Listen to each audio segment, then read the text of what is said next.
말씀을 드립니다. 존경하는 이종배 위원장님을 비롯한 인사청문 특위위원님, 바쁘신 의정활동 중에 저의 인사청문회를 위해서 수고를 아끼지 않으신 위원장님과 위원님들께 존경과 감사의 인사를 드립니다. 부족한 저를 총리로 지명해 주신 대통령님과 큰 기대와 관심으로 청문회를 지켜보시는 국민 여러분께도 감사의 인사를 드립니다. 빛의 혁명을 통해 출범한 이재명 정부 첫 국무총리로 지명되어 이 자리에 섰습니다. 제겐 큰 영광이 아닐 수 없습니다.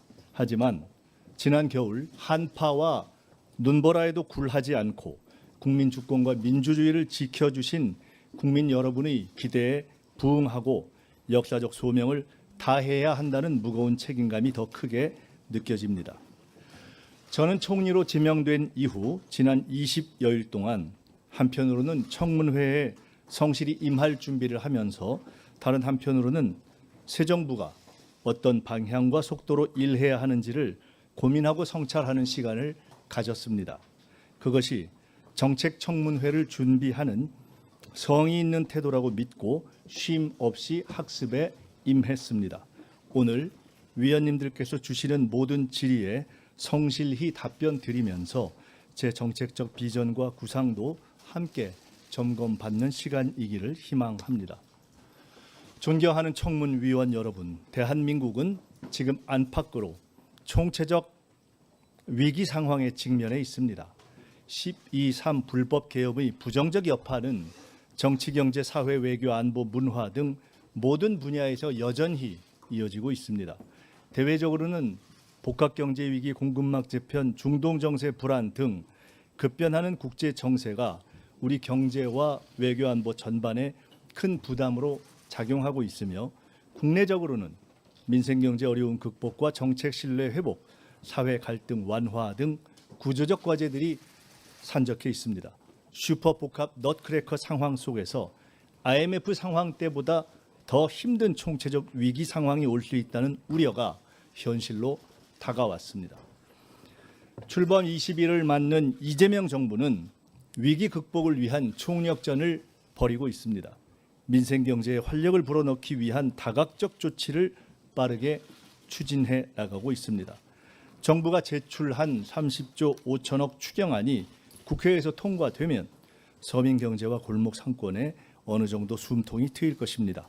국정기획위원회 활동을 통한 정부의 변화와 혁신의 의지도 확고합니다.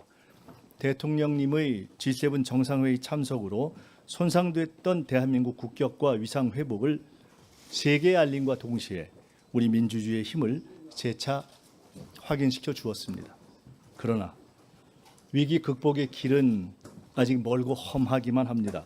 특히 새 총리와 장관이 임명되지도 않은 상황에서 대통령님의 고군분투만으로 정부가 운영되고 있는 안타까운 상황이 지속되고 있습니다. 속히 정부가 제자리를 찾고 제 역할을 다할 수 있도록 해야 합니다. 인수위 없이 맨바닥에서 맨손으로 시작한 정부가 빠르게 대한민국을 안정적 궤도로 올려놓기 위해서는 여야를 비롯한 정치권의 협조가 꼭 필요합니다. 오늘 이 청문회가 정부의 조속한 안정과 출발을 위한 시작점이 되기를 바랍니다. 존경하는 청문위원 여러분, 저는 과거 IMF 위기 시절 정부의 비대위 대변인을 한 적이 있습니다. 여러 경제정책을 다루고 민생 형성의 목소리를 경청했으며 위기 극복을 위한 지도자의 고뇌를 가까이에서 지켜보고 배울 수 있었습니다.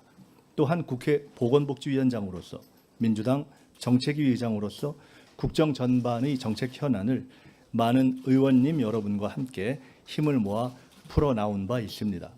이러한 경험이 새로 출범하는 정부의 안정적 정착과 현재의 위기 상황 극복에 조금이라도 도움이 되기를 바랍니다. 저의 작은 힘이라도 보탤 기회를 주실 것을 고개 숙여 부탁드립니다. 오늘 인사청문회를 통해 제게 국무총리로 일할 기회가 주어진다면 항상 경청하고 소통하는 자세로 그 책임과 의무를 다하기 위해 최선을 다하겠습니다. 정치는 국가의 방향을 제시하고 행정은 국민의 삶을 바꿔야 합니다. 정치와 행정은 동전의 양면이라고 할 수 있습니다. 국무총리는 국가의 정치와 행정을 이끄는 대통령님을 보좌하여 내각을 이끄는 대국민 참모장입니다. 새로운 정부에 부합하는 새로운 모습의 총리가 되고자 합니다. 과거에 머무르지 않고 혁신하는 총리, 의전에 갇히지 않는 실용적 총리, 책상에서만 일하지 않는 현장형 총리, 일방적 지시가 아닌 경청하는 소통형 총리가 되고자 힘쓰겠습니다. 국민을 위한 국정의 방향 또한 제대로 정립해 나갈 것입니다. 첫째, 실기하지 않겠습니다. 향후 100일 동안 실행 가능한 정책들을 속도감 있게 추진하여 지난 정부에서 미흡했던 부분을 바로잡아 나가겠습니다. 국민 살림을 살피고 경기의 활로를 여는 것이 무엇보다 시급합니다. 고물가와 불경기로 어려워진 민생 살리기부터 시작하겠습니다. 둘째, 우선순위를 명확하게 하겠습니다. 현재 우리 앞에 당면한 위기의 실체와 근원이 무엇인지 명확히 파악하고 정확한 진단과 대처를 통해 우선순위에 따른 해결 방안을 모색해 나가겠습니다. 셋째, 대한민국 미래를 위한 성장 동력을 마련하겠습니다. 강력한 규제 혁신, 과감한 투자를 통해 AI, 반도체, 바이오 등 첨단 산업을 육성하고 향후 대한민국의 먹거리를 마련해 나가겠습니다. 넷째, 사회적 대화 모델을 구축해 나가겠습니다. 국민주권 시대에 걸맞게 국민 참여와 소통의 장을 확대하고 이를 제도화해 나가겠습니다. 존경하는 이종배 위원장님과 위원님 여러분, 이 청문회는 저 한 사람에 대한 자격 검증이자 동시에 새 정부가 국민 앞에 제대로 서기 위한 준비 과정입니다. 국민은 지금 빠르고 유능한 정부, 소통하고 책임지는 정부를 원하고 계십니다. 국가 위에서 충성하겠습니다. 정부 안에서 책임지겠습니다. 국민 곁에서 경청하겠습니다. 모든 국민을 아우르고 섬기는 모두의 대통령이 되겠다는 이재명 대통령님의 취임사 말씀의 정신을 따라 저 역시 모두의 총리로 모든 국민을 아우르고 섬기겠습니다. 오늘 청문회에서 이런 저의 각오와 함께 특위 위원님들의 검증에 성실하게 답변 드리겠습니다.